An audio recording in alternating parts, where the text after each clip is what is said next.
going to introduce Chad. Some of you recognize him, Chad Ellison. Some of you may not. Chad has taught for us before, and he is actually, you graduated. But you're almost graduated because you just took the comps.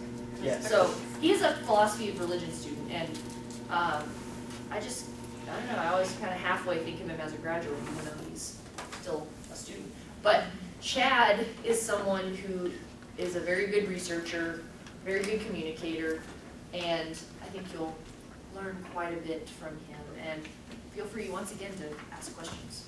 So, Chad, go ahead and take away this condensed, difficult material. Thanks, Sarah.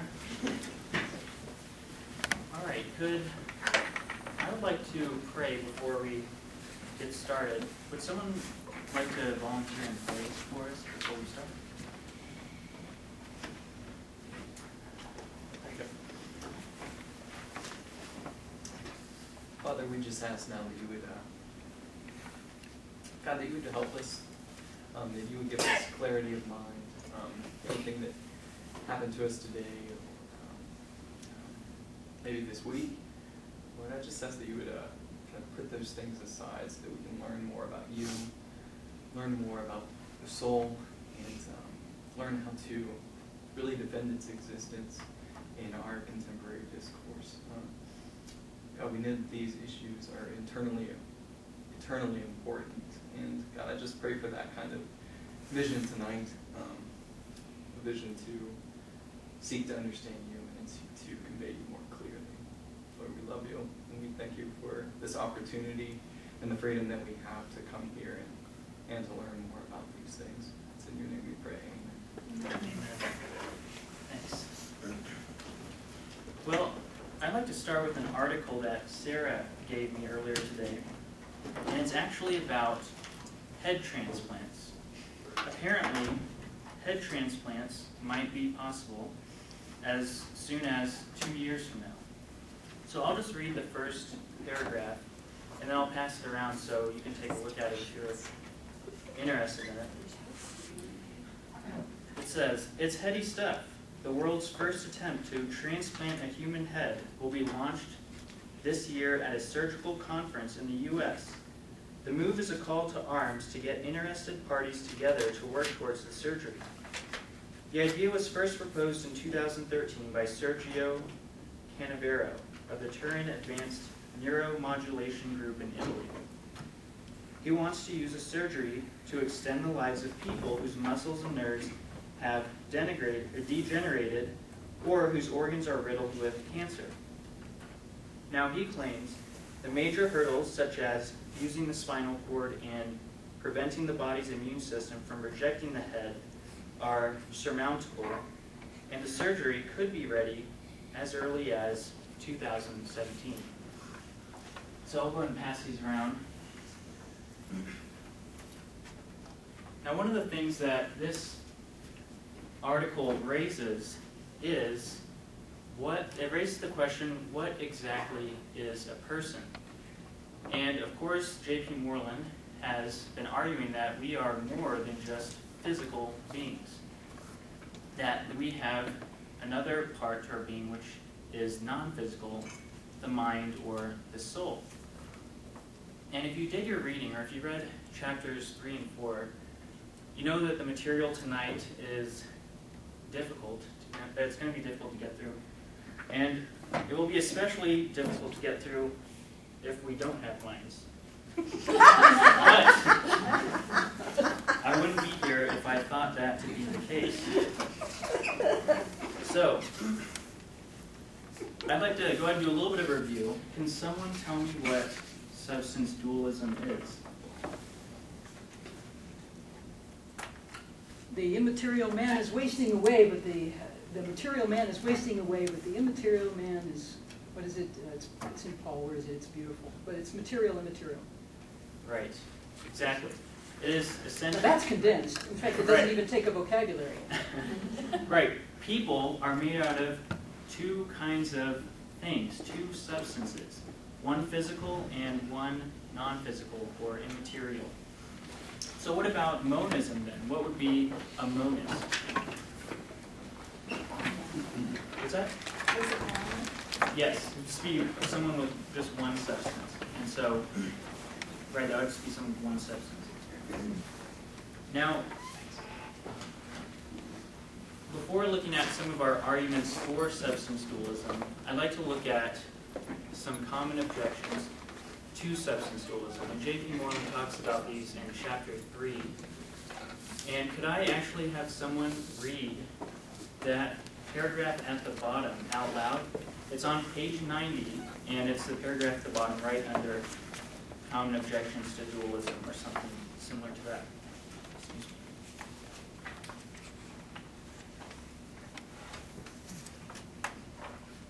Wonderful. This is the problem of causal interaction. Physicalists claim that on a dualist construal of a human being, mind and body are so different that it seems impossible to explain how and where the two different entities interact. How could a soul, totally lacking in any physical properties, cause things to happen to the body, or vice versa? How can the soul move the arm? How can a pin stick in the finger cause pain in the soul? Thanks. So the idea here is, how can something immaterial and non-physical affect something that is physical, or vice versa? Now the first thing I want you to notice about this objection is it's simply asserting that we don't know how these things could interact. But this is not in itself, this is not an argument. And actually, if you were to make this into an argument, you would really be just making an argument from ignorance. And that is, you would be saying, well, we don't know how this could happen, therefore it can't happen, or it probably can't happen. Now the issue is, just because we don't know how something could happen doesn't mean that it can't. For example, I don't know how I could talk into a machine, like an iPhone, and then it give me directions to go to a place. Now just because I don't know how that could happen doesn't mean that it can't. And even if no human being on earth know how that could possibly happen, it still wouldn't follow that it can't happen. So in order for this to be a good objection, somebody would have to give some argument or some reason for thinking that these things cannot happen or that they're impossible. Does that make sense? And does anyone have any questions about that objection? Okay. Well, the next common objection, I don't want to spend a whole lot of time on this one, but it's called the problem of other minds. And this objection goes something like this. We can intuit, or we can maybe experience that we have a mind, or that I can experience that I have a mind, but there's no way for me to empirically verify or go inside someone else's head and see their mind, or know if they have a mind. So, what do you think the problem is with this objection?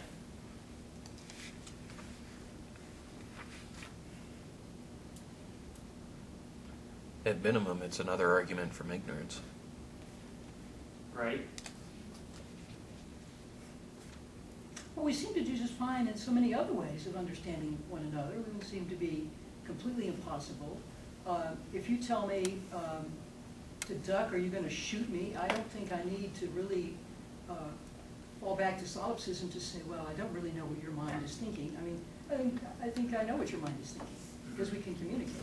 Mm-hmm.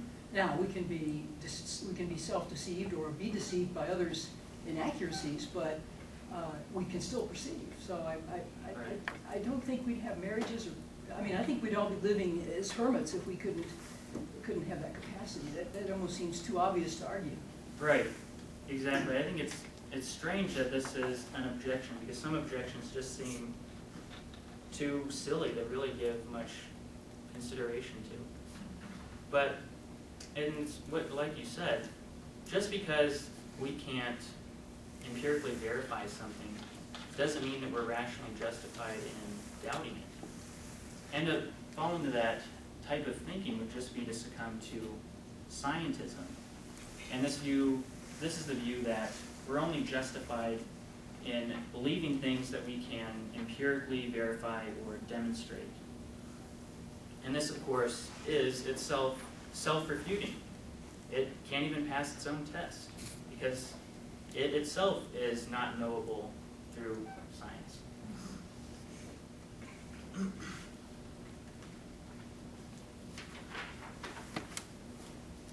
Okay, so even if neither of these objections are good objections to substance dualism, it doesn't automatically follow now that substance dualism is true.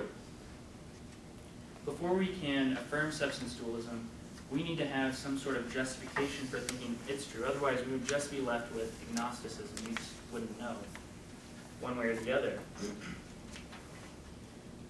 So the physicalist wants to affirm that human beings are made out of one type of stuff, and that's matter. If physicalism is true, then everything about us can be explained by matter. This means, the idea here is that if you get the right bits of matter together in the right pattern, in the right organization, then that will give you everything that we call consciousness, perception, beliefs, desire, volition, free will, and any other thing that make us what we are.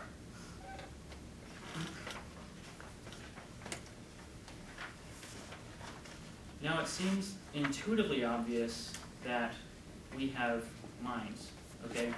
Now what I mean by this is, just as I can immediately apprehend the fact that my arm, and know that my arm is a part of me, but that table over there is not.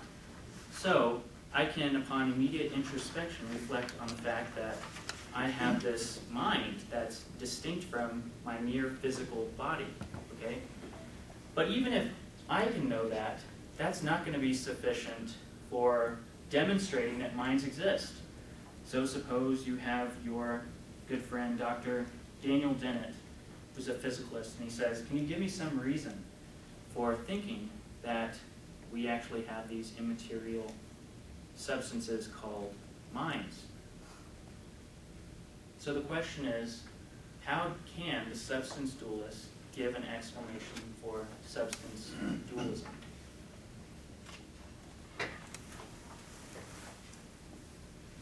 Do you guys have any thoughts about that?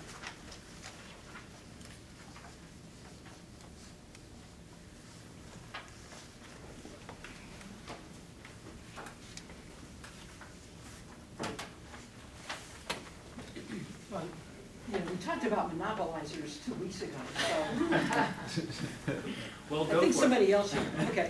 Well, there's Christopher Philly is this wonderful neuropsychiatrist at the University of Colorado, and his neurobiological textbook is in its, I think it's made of edition now. It's Uncle Christopher sits down and talks to the residents and the idiots that want to become neuropsychiatrists, which I don't, but, and he starts his whole book, it's all mind. There's nothing else, it's all mind. Everything you are is physical. And I just read through that as a young and ignorant nursing student, and I was so disappointed that, you know, it was so good in every other way. And yet his whole book talks about the things that the mind produces, both pathological and healthy. It's amazing. But there's just so many things you can't explain without the mind. How do you get transcendence out of material? Right. I mean, that is, and that's not a question that we don't know how it happens. It's the impossibility of it. I mean, as Demarest would say, dogs do not sit in their backyards contemplating the nature of their own existence. I mean, it's just, there's transcendence there that you cannot explain with synapses and neurons and electrochemical things. You know, I mean, we have electricity in our homes, and my lamp is still to figure out why in the world this cord is broken. I mean, it's just not there. Right. And you really nailed it. The way that a substance dualist demonstrates that we're not merely physical beings is we show that not all of who we are can be accounted for by just matter, by just physical material. So if I'm not identical to my physical body, then there's some other thing that exists that I am. And this is necessarily true from the law of identity. The law of identity is that a thing necessarily is what it is, and it cannot be what it is not. So for an example, if I am merely just a collection of molecules, then I am not a collection of molecules and something else. So that's pretty straightforward. The next law I want to look at is called Leibniz's law of indiscernibility of identicals. And it should be on there on your outline. Could someone read that out loud?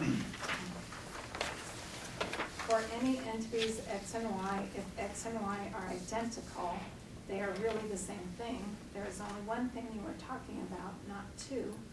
Then any truth that applies to x will apply to y as well. Right. Do you want me to keep going? Oh no, that's good. Okay. That's great.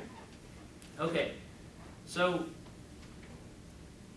let's consider, suppose two people are talking about a dog named Gilbert, okay? And we want to know if they are talking about the same dog or not.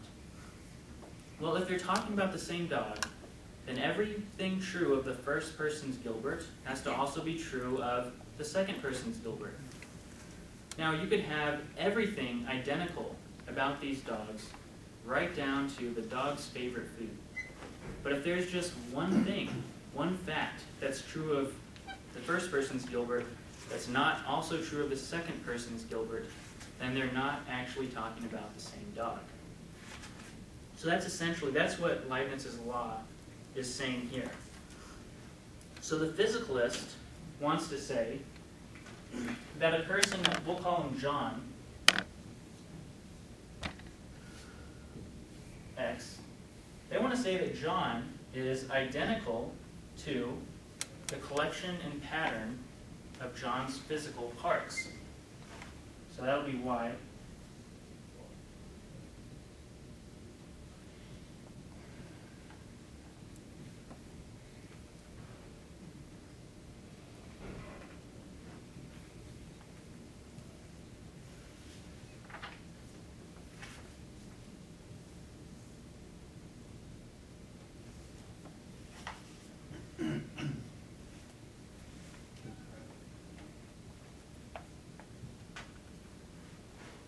So, according to Leibniz's law, anything true of the collection and pattern of John's physical parts also has to be true of John, and vice versa.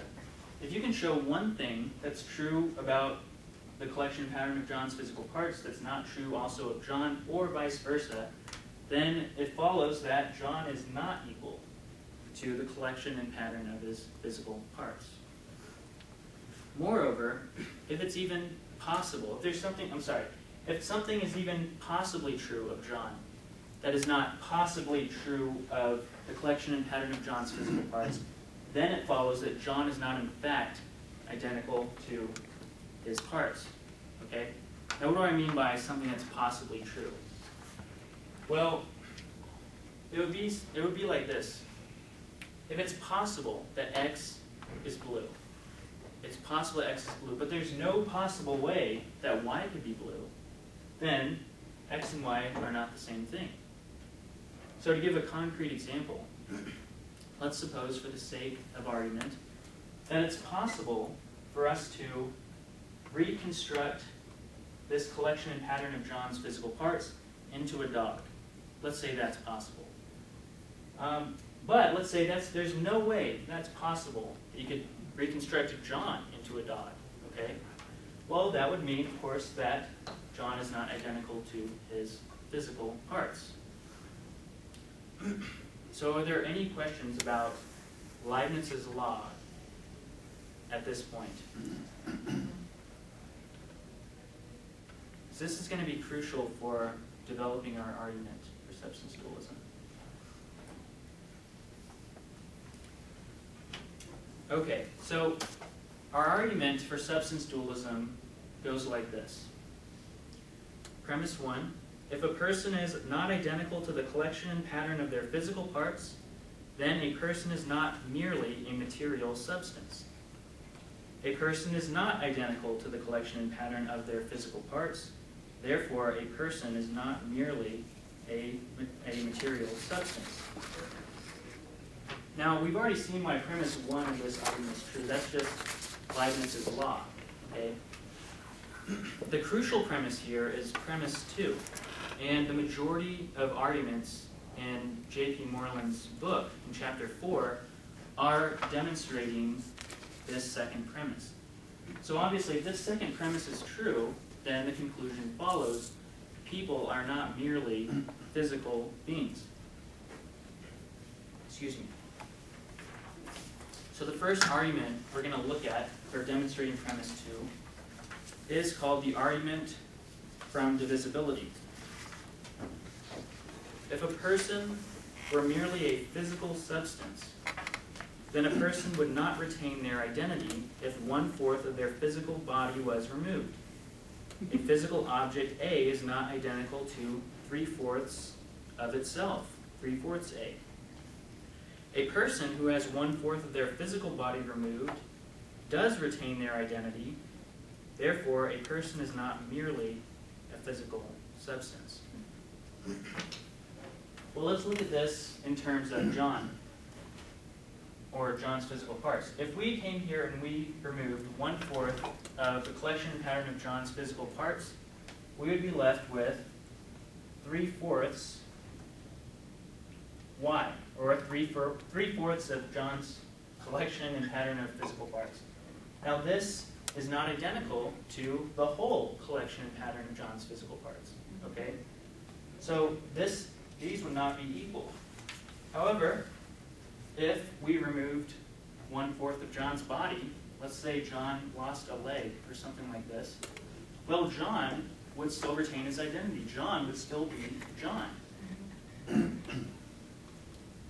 But then that would mean that here's one thing true of John that's not true of the collection and pattern of John's physical parts, which of course means that physicalism is false.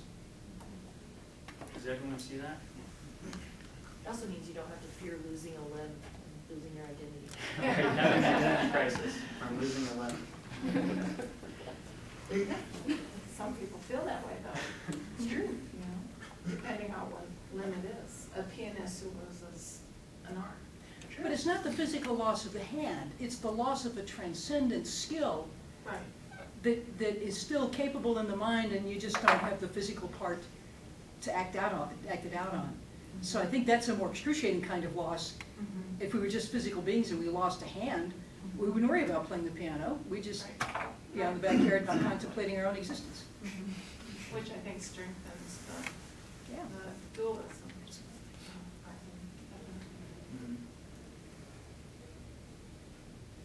All right, let's look at our next argument. This one is probably the most abstract.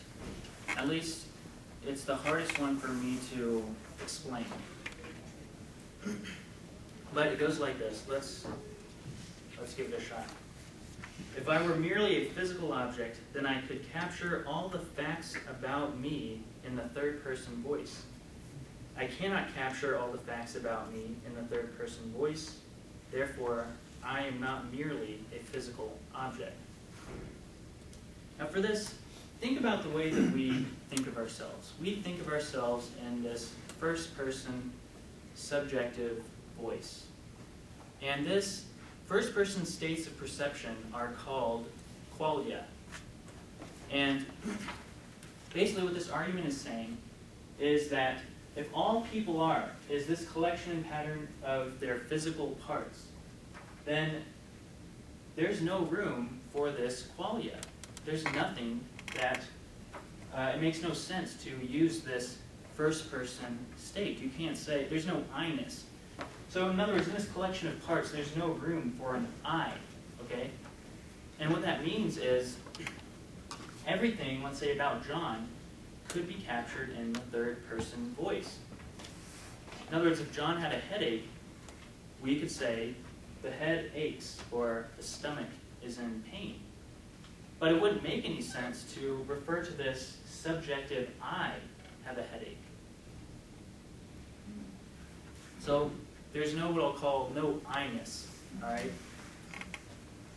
Similarly, all the language that we use that is first-person subjective, and J.B. Moreland gives a list of these in his book, but some of them are words like here, there, now, or then. None of these words would actually have any real content because, again, everything could be captured in this third person. Are there any questions about that? Ed doesn't know.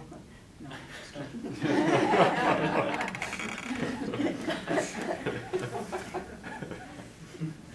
So another way you could say that then would be John is supposed to be called the collection, or it's the name for the collection and pattern of his physical parts. But what causes that collection and pattern to actually be bound together? The collection and parts, or the collection and pattern of his physical parts has no reason to be a person. It has no reason to be all together and a part of one unit. And so that's why it can't say about itself, I have a headache, or I Right. am hungry. That's an excellent way of explaining it. It's like the parts of a table. Mm-hmm. You know, if you look at a table, it's just made up of these sort of parts. But it makes no sense for it to have this sort of I-ness to it. All right. The next argument we're going to look at is called the Modal Argument. If it is possible for me to have a different body or brain and remain me, then I am not identical with my body or brain. It is possible for me to have a different body or brain and remain me. Therefore, I am not my body or brain. Now, we can conceive of being disembodied, but we can't conceive of not having a mind, or at least not having a mind and still being ourselves. So what this argument is saying is, if it's even possible to be disembodied, then it in fact follows that you're not identical to your body. So think about people that have reported near-death experiences, where they have apparently had out-of-body experiences. Now, for this argument to go through, we don't even have to believe that any of these accounts are even true. We don't even have to believe any of these actually happened for this argument to go through. If it's even possible for a person to have an out-of-body experience, then it follows a person is not identical to their bodies. So does that make sense? Does anyone have any questions about it? Yes? So even though this seems commonsensical to me, for the sake of argument, Yes. that's what we're here to do.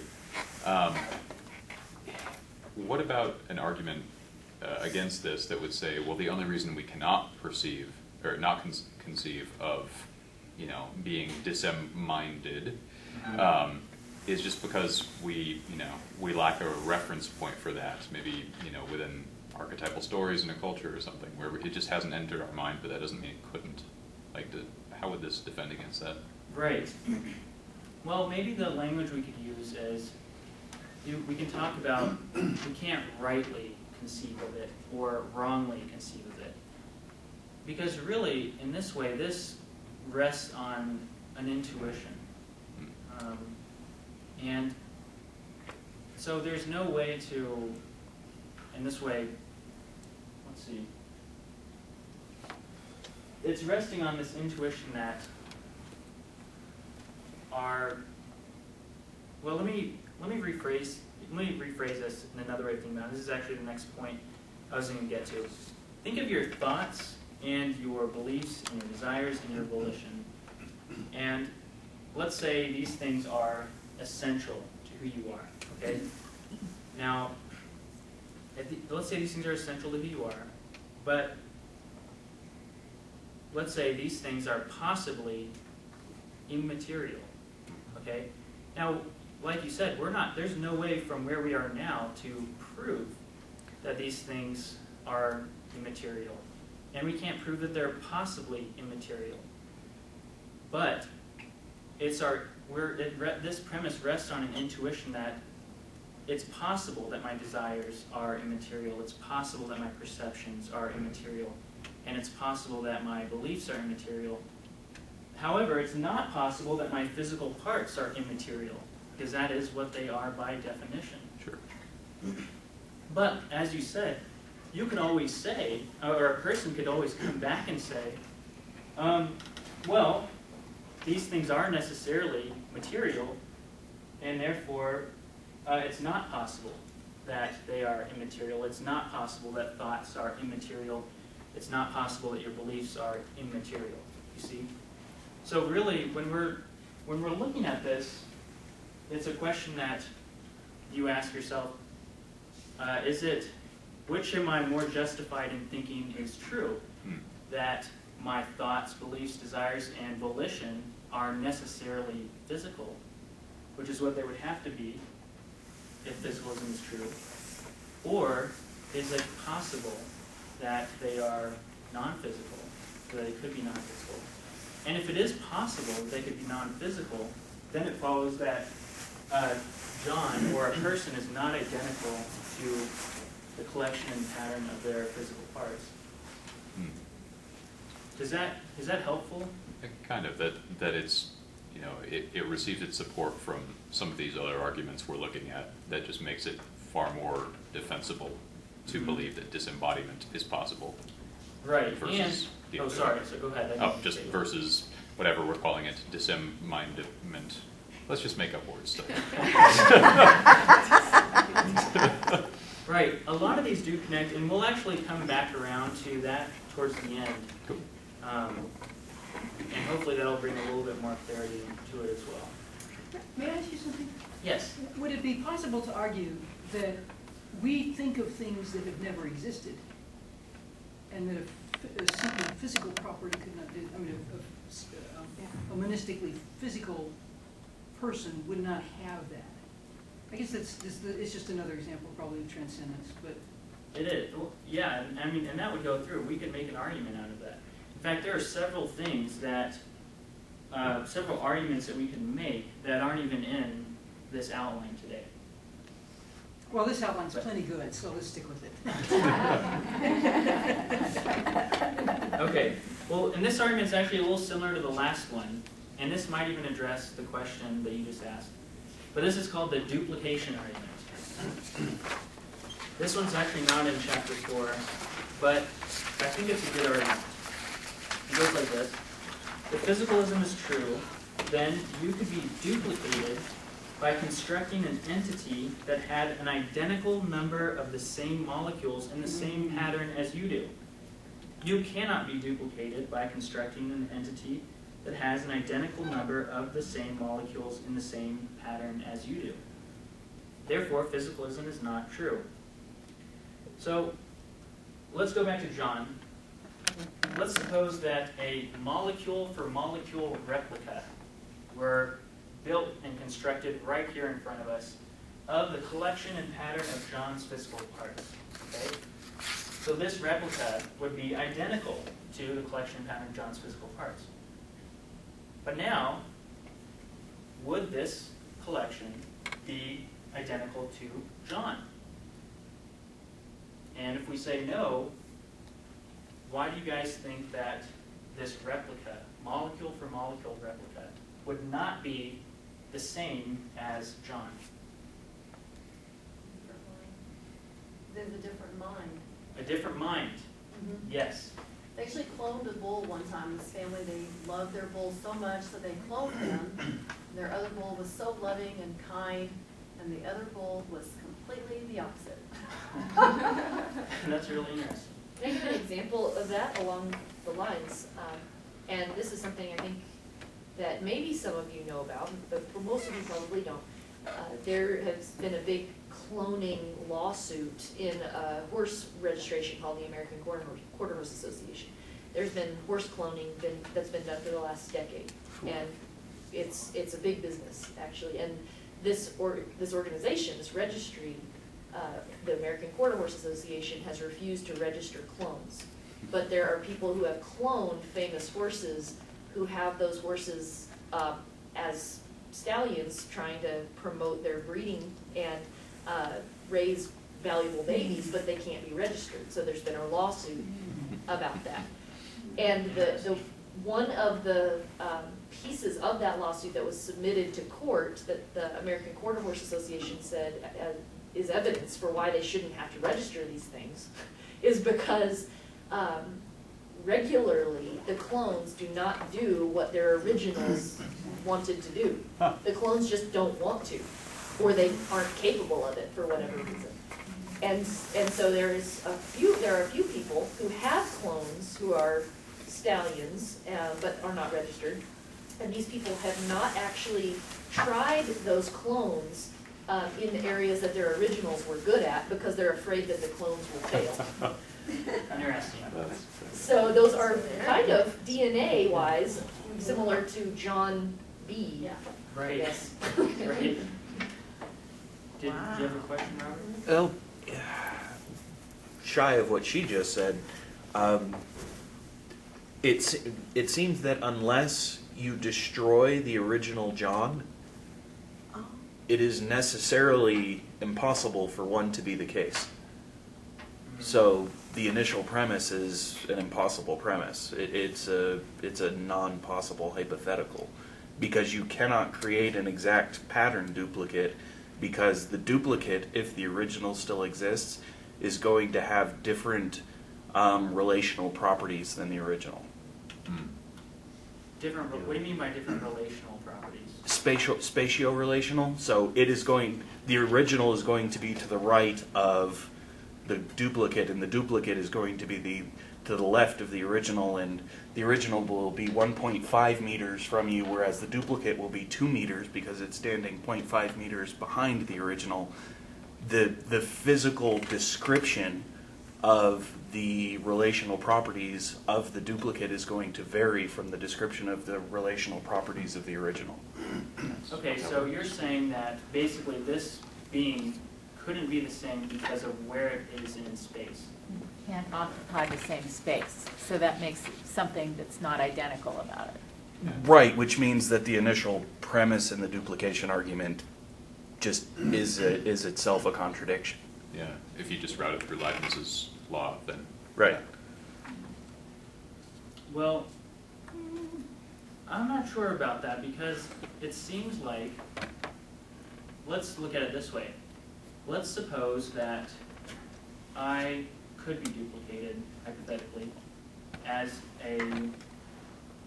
or let's say John could be duplicated, not merely in his physical parts, but his soul too. There could be an identical copy, okay?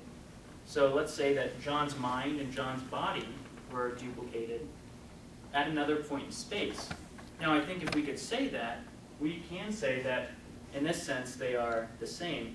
I don't think that we have to say these things need to occupy the same space to be maintained as identicals. But you can say of one that it occupies space X, and of the other that it occupies space Y, and therefore it breaks Leibniz's law of identity. I think where you put identical statues doesn't make the inanimate object less of an equal. Well, it's not a matter of equality, it's a matter of identity. Not the same thing. Does your first premise rely on the identity of innocence? Let's see. The first premise for the duplication argument. Well, no, actually, this one actually doesn't even rely on Leibniz's law. Well, you break it using Leibniz's law. Yes, What's that? But you could break it using Leibniz's laws, is I think the contention is being made. basically. Right, but if this one's not relying on Leibniz's law, then it's not relevant. That part's not relevant. I mean, think of it this way. Think of a soul that might not take up any space, could be duplicated or copied. And what I'm talking about here is if a molecule for molecule replica could be made, what I want to argue is that this replica as she pointed out, is going to have different, let's say they even have identical memories. Let's say that this replica has identical memories to the original John. But this being's memories are going to be of false experiences, of experiences that aren't real, that didn't really happen. Whereas the original John is going to have real memories, so these things are not going to be identical for that reason.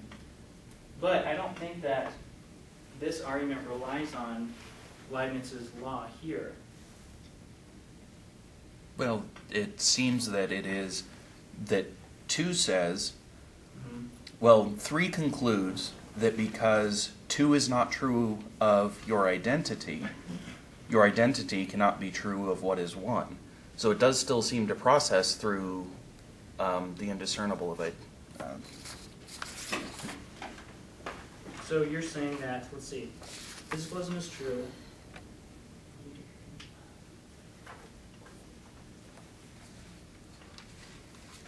Well, I don't think so. I think it's just saying that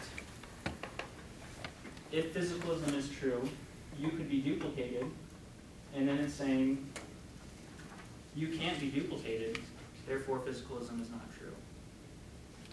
So, okay, go ahead. Well, if I may, I think, I could be wrong, but I think what we have here is 2 different explanations for why we agree. Okay. Hope we do. Well, we're going to disagree, and we're going to agree differently, by golly. Yeah. 2 explanations of why we agree or why you guys agree, or I don't understand. Why you As guys to agree. why the duplication argument works. Right, Okay. because you're saying that it is impossible, which is the whole point. Yeah. And That is here's exactly the yet whole one point. more reason that it's impossible. Yeah. Oh, is that what you were saying the whole time, Robert? No, but I'll worry about. But I've taken up enough time, so Okay, well maybe we can revisit it after class. yes.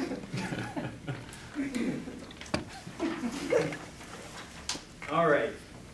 Well, let's move on to the argument from free will. Goes like this. If physicalism is true, then there is no free will. There is free will, therefore physicalism is not true. Now what do I mean by free will? When I say free will, I'm talking about what is commonly referred to as libertarian free will. Now this means that there are no antecedent conditions that are sufficient to bring about one particular willed action, to bring about the will doing one thing rather than another. So in English that means that people can do things, actions, that are not determined by anything else other than their will. So there are no external causes that make a person act one way rather than another. So for instance, if I have libertarian free will to raise my hand like this, okay, that means that I really could have chosen not to do it, okay? Now, if we don't have free will, if we don't have this type of freedom, then when I raise my hand like this, the hand goes up by necessity. That is, there's no possible way that the hand could have not gone up. There's nothing I could have done to prevent it from going up, okay?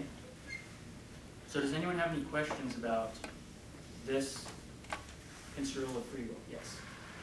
What would be the physicalist argument against this? Well, as we'll see, I think a lot of physicalists will just affirm that we don't have free will, that we are determined by the laws of matter. And that's actually where I'm going to be going to. So that is our first premise. If, just as you said, if physicalism is true, then there is no free will. So everything that we do would be determined by the laws of physics. So think about a rock rolling down a hill, okay? Well, if a rock's rolling down a hill and let's say it bumps into another rock, so on and so forth. It's then bumps into another rock. Well, the rock has no say in the matter. The rock can only do one thing. It's just being acted upon by the laws of physics. Well, if physicalism is true, and all we are is a collection and pattern of physical parts, then every action that we do and every thought that we think is like this analogy I just gave of a rock rolling down a hill. Our brains are essentially one complex process of bits of matter bumping into other bits of matter, firing neurons, which are causing us to do literally everything we do and everything we think. Does that make sense? And I, Yes. Oh. I'm sorry. Well, Yeah. I'll do you next, and then go ahead, Dr. Griffiths. Okay, did you say that your understanding of libertarian agency was that there is no sufficient conditions for at least some human actions, or no external sufficient conditions? I said there's no antecedent conditions sufficient to cause outside the, well, and if I didn't say outside the agent, then that's what I meant. So the agent causes the action. So that would be an antecedent condition, is the actual agent willing the action. But there would be no external causes or no external antecedent conditions that sufficiently cause the agent to do one thing. Does the agent's nature act as a sufficient condition? I don't think so. I think that in order for libertarian free will to go through, there cannot be anything outside the will itself that would sufficiently cause the will to do something. So even if we said an agent is determined by their emotions, or an agent is determined by reason, so that a person necessarily does what they think is the most reasonable, if that were always the case, and the will could never work against that, and it always had to do that, then I think that libertarian freedom would not go through. Because I think in that case, there would be, based on this person's environment, genetics, and experiences, there would be something that they determine is the most reasonable that then determines what they will to do. So I think in this case, to be able to affirm libertarian freedom, I think we have to say that when we have the mind, the will, and the emotions, the will can truly act independently. Doesn't mean that these things can't influence the will, but it just means that the emotions and reason don't determine the will to do what it does. And the will determines itself? I think an agent who has a will can will to do something. I think the will is part of the essence of a person, part of the essence of their soul. And from that, it seems to me that that's how a person could act willfully in this way.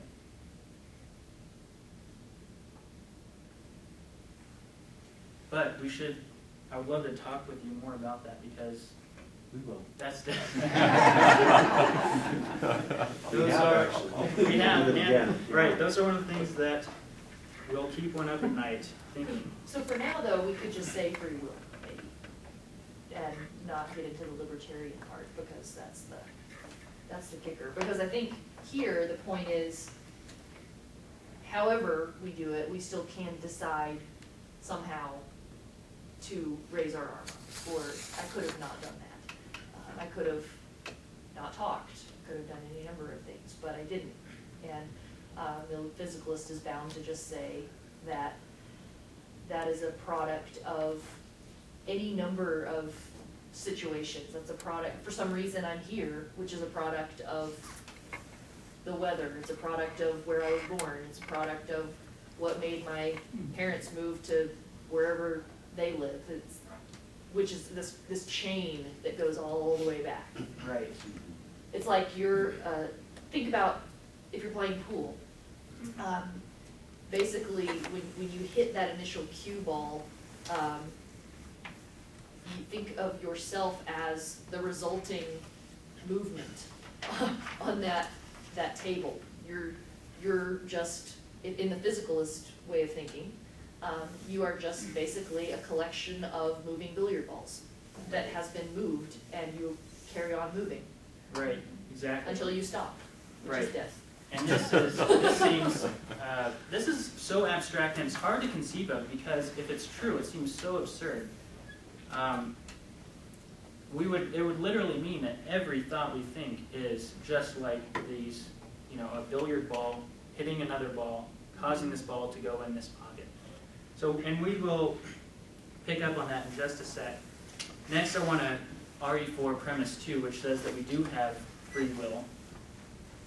And this is actually something that you can't empirically verify. There's no way to conduct a test and say, see, I have free will. If I raise my arm like this, and I say I just freely chose to do that, a determinist could always come along and say, well, no, you were determined to do that. There's no way you could have prevented that from happening.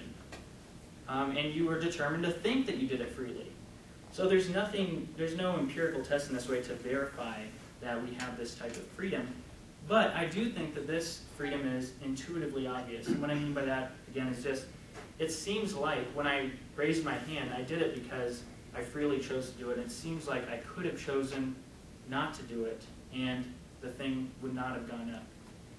So if you think that people have this type of freedom, then you should think that physicalism is false. Because if physicalism is true, like we talked about, if all we are is just this collection and pattern of physical parts, then we are completely determined by matter and motion and the laws of physics. Okay? But what if you're a hard-nosed physicalist and you bite the bullet and you say, fine, there is no free will, everything we do is determined by matter and motion and the laws of physics, which people do say that. Modern scientists and professors will say that. What would this mean? Well, this would, I think, have two devastating consequences. The first consequence is there would be no responsibility, no moral responsibility, okay? And that is because ought implies can. So when you say, for instance, you ought to do something, that implies that you can do it. And let me give an example from our justice system. Suppose you're driving your car and a drunk driver hits you, and as a result, you hit a kid walking on the street and the kid dies. Well, you're not held morally responsible for that, or you shouldn't be held morally responsible for that, because you could not have avoided it. There's nothing you could have done. Rather, it's the drunk driver who caused the car crash and caused the death of this child. Okay? Similarly, if someone pushed you and you fell on top of somebody else, well, you're not morally responsible for falling on top of them. You could not have avoided this. So, if physicalism is true and we are determined, then it makes no sense to hold anyone responsible for any moral evil that a person does. Anytime somebody commits a murder or steals, there's absolutely nothing they could have done to prevent it. They couldn't prevent that any more than they could prevent their gender being what it is, or their eye color being what it is, or their genetics being what they are. So are there any questions about that, moral responsibility with determinism? Well, then Yes. everything becomes a disorder instead of like a moral thing. I have stealing disorder or murder disorder. Right. Yes. And you can see that in society already. That's such a You good can see point. that happening. You really can, and it comes from Yeah. a worldview. It comes from people that embrace this idea that, hey, this person can't help it. They don't have a sin problem. They have a disease or a disorder. They didn't do something willfully wrong that they're morally responsible for. They were determined, and so we need to give them medicine, or we need to fix them, or something like that. And in those cases where there is a physiological foundation for behavior that is out of the person's control, the law does not find them culpable. So that defense is already built in, and it can be abused and exaggerated, but it's still, I think, a very logical law to have. Exactly, and that's why if somebody's on trial for a murder or something, sometimes they will try to plead insanity, try to say, hey, look, it's not my fault, I was insane, or something like this. Okay, well, the next devastating consequence would be that people, if physicalism is true and people are completely determined, then that would mean that we are actually not rational, okay? Now, to parse this out, we need to make a distinction between a chain of reasoning and a chain of causation. So, for an example, when I add 2 to 3 and I get 5, well, the reason I get 5 is from a chain of reasoning. Or if I say all A is B, all B is C, therefore all A is C, well, the reason I say all A is C is from a chain of reasoning. By contrast, if determinism is true, then the reason that I think 5, or the reason that I would think that all A is C, has nothing to do with a chain of reasoning. It has to do, again, with this rock analogy, or this billiard ball analogy, where this clump of matter bumps into this clump of matter, which causes this, which causes me to think what I think. Now, the problem with this is that this undermines our justification for believing our thoughts to be true. And then this undermines our belief in physicalism. So if we think physicalism is true, we actually would have no reason to think that it's true, because we have no reason to think that any of our thoughts are true. Let me read this quote by Professor Haldane. If my mental processes are determined wholly by the motions of atoms in my brain, I have no reason to suppose that my beliefs are true, and hence I have no reason for supposing my brain to be composed of atoms. That's fantastic. So, for more on this, take a look at C.S. Lewis's book called Miracles. He goes very in-depth about this, and he does an excellent job. Of course, we shouldn't expect anything less from Lewis. Okay. Does anyone have any questions about that before moving on to the next argument? May I raise a question? And tell me if it's just, totally off the point. But one of the discussions that I've had with my brother, who is not a believer, he always asks, does God know what's going to happen? If he knows everything that is played out, then you have no free will, because it's all been determined by God. Right. There are some Christians that think that, but I don't think that that necessarily follows. So I think that you can certainly have knowledge of something, but the fact that you have knowledge of something doesn't mean that that causes a person to do something. So think about, for instance, our knowledge of the past. I can know what happened in the past, but there's no direct correlation between my mere knowing it and it actually happening. It's not like my knowledge of the past affects the past in any way. So it seems to me that God, being omniscient, that it's certainly possible that God can know the future, and yet his simply knowing it doesn't causally determine things to happen. Is that helpful? Yeah, I want you to talk to my brother. J.I. Packer, God's Sovereignty and the Free Will of Man. It's a paperback, it's old, find it at a secondhand bookstore, it's superb. What was the other Isn't it J.I. Packer? Is it J.I. Packer, Evangelism and the Sovereignty of God? Yes. Is that the one? Yeah. I haven't actually read that one. Really good. It is Thanks. good. Really good. He takes a different view than you do. With libertarian freedom? He's compatible. Right. All right. Well, our next argument is the argument from enduring through time. Okay. A body that changes does not retain its identity. If I retain my identity as my body changes, then I am not identical to my body. I do retain my identity as my body changes, therefore, I am not identical to my body. Okay, think about the fact that our bodies are constantly changing. Apparently, every cell in our body is replaced within a relatively short amount of time. People used to say that this happened every 7 years. I think it's actually shorter now, although I don't know the exact numbers on that.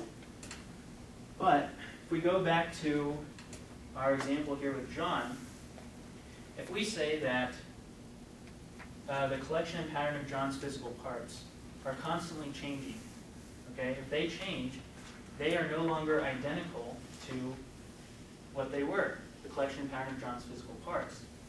But if John's body changes, that doesn't mean that John stops being John. So John is still identical to himself even though his body changes. So again, here's one thing that is true of John that is not true of the collection and pattern of John's physical parts. Are there any questions about that? Just real quickly, how would you account then for a change in the brain tissue with some sort of a dementing process with the person not changing? Because it seems like that is one of the most painful kinds of illnesses we face. And I would think that would be a common rebuttal that any of us would get hit with. Right. Right. And I think... I mean, I'm with you on the answer. I'm just not sure how to get there.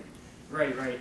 Well, I think that when it comes to something like that, it's certainly possible that changes in our physical bodies can affect our souls and can affect our being. But I would say that while we are in this, and we can just say it this way, as long as it's possible, as long as it's even possible for us to live in this fallen world, and my physical makeup can cause my soul, cause me to, let's say, have dementia or something like this.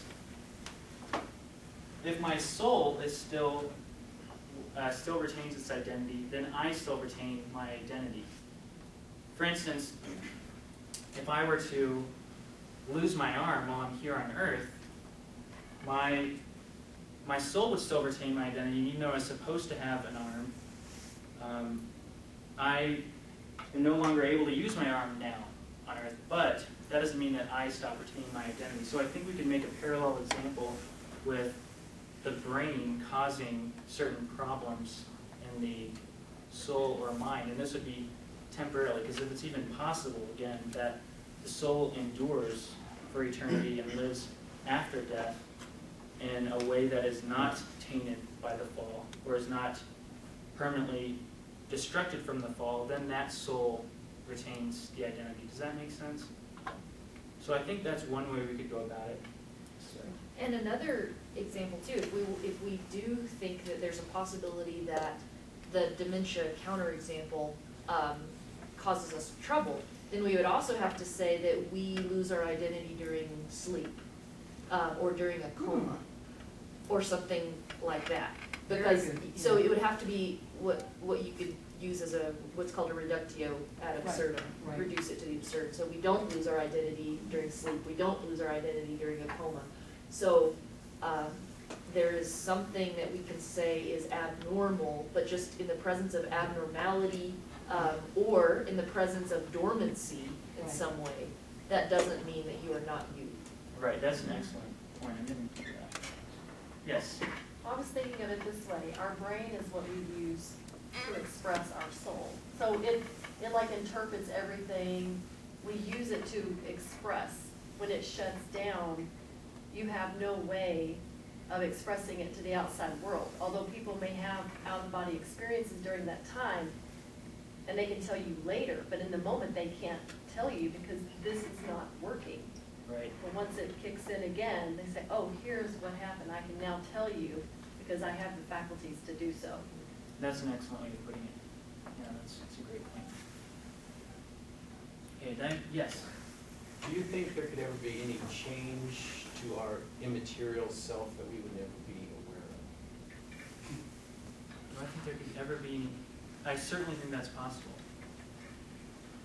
And some of this gets into, are you getting at if there is a change in our immaterial self that we're not aware of, then we fail to endure? Is that where you're going? Or no, not necessarily? Okay. Well, interestingly, what we have to look at is the difference between something changing in its essence. See, if a thing changes, but its essence doesn't change, then it still retains its identity. So, for instance, well, we're about to get there actually. We're going to talk a little bit about essentials and non-essentials. So hopefully that will address your question. But I do think that if a thing fails to retain its essence, then it fails to retain its identity. And I think when we retain our identity, it's because we are not essentially different than we were. And so we endure through time.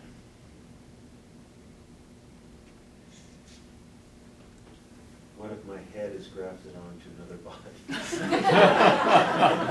You know, I was hesitant to use that article because I was surprised. I don't know what this would mean. I don't know how this would, what this entails. It seems like my natural inclination is to think that somehow if you removed my head and put it on another body, I would go with my head. But, that seems like my intuition, but I don't know that, that would be the case. Because you're probably trying to save the body. Right. But then if you go with the body, then John went into surgery and Chad came out.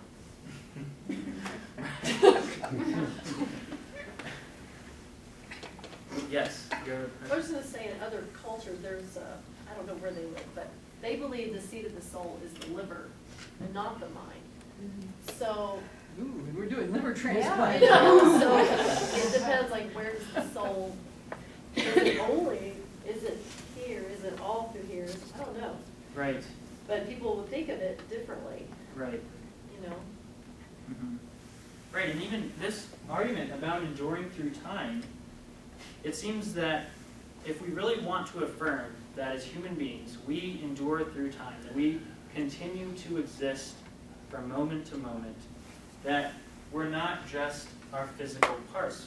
Because as we've said, and as we know, our physical bodies are constantly undergoing changes. Yes? I worked in cardiology with people who had heart, liver, lung transplant, and their personalities did not change. That's good to know. Makes me feel that head is where everything is. Heart is just a muscle. Right. All right. Well, let's go ahead and look at the establishing the essentiality of the soul. So these arguments show that we're not merely physical objects, and that there's another substance to us.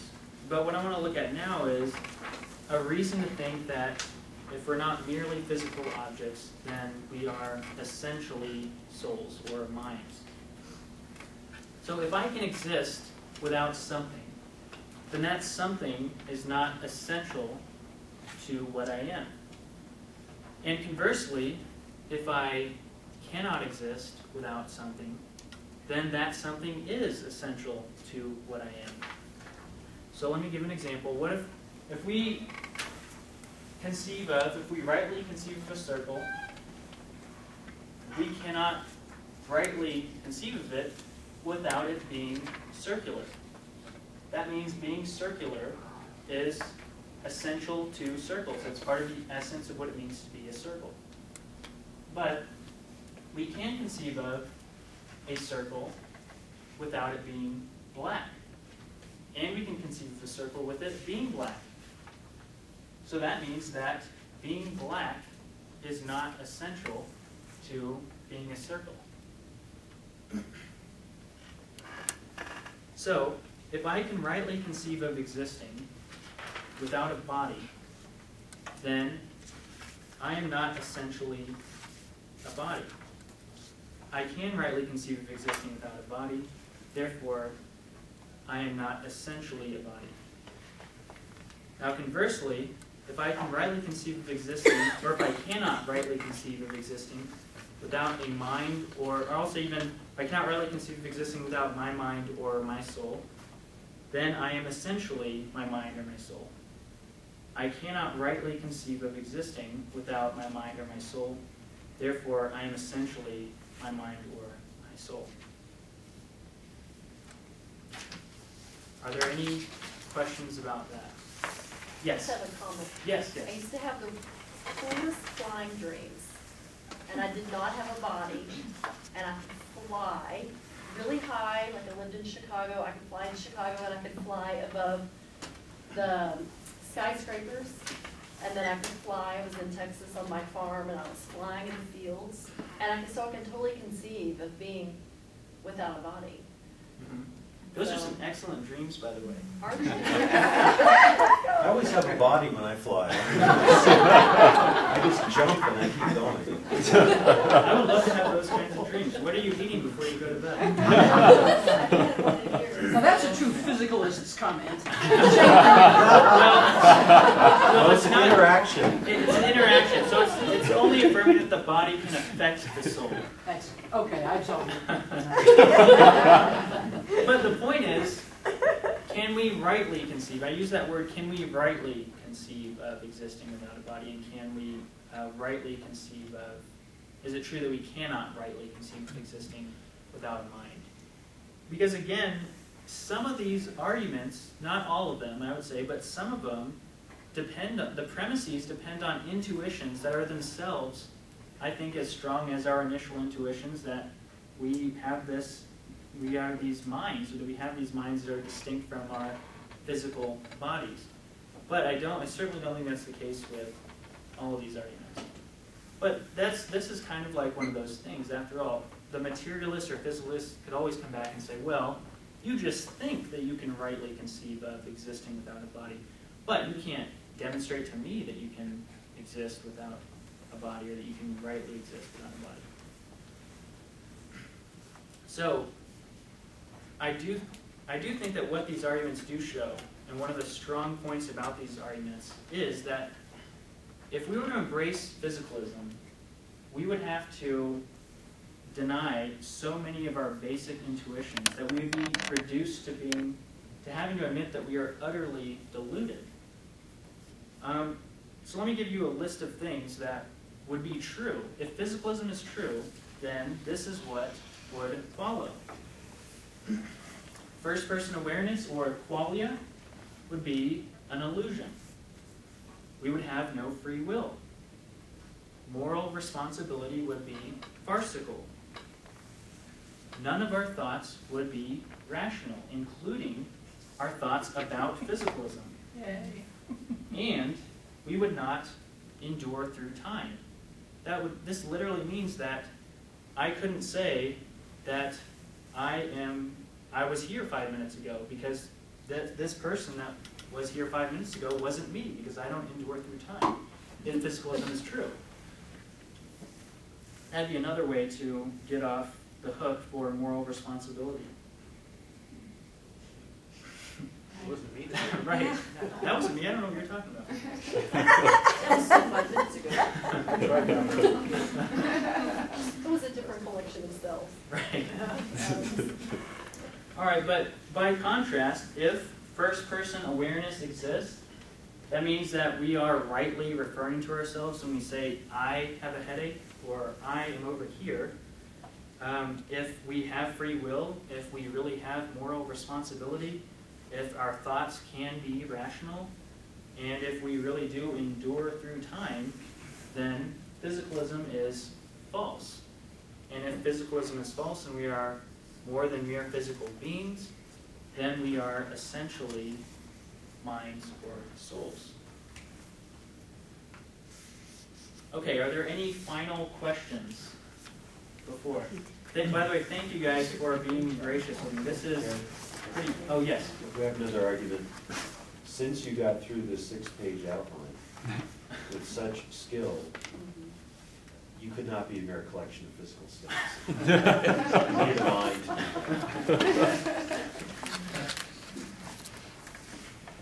That's a great argument. We can add that to this. Great arguments against physicalism. So can you head transplant? That's next class.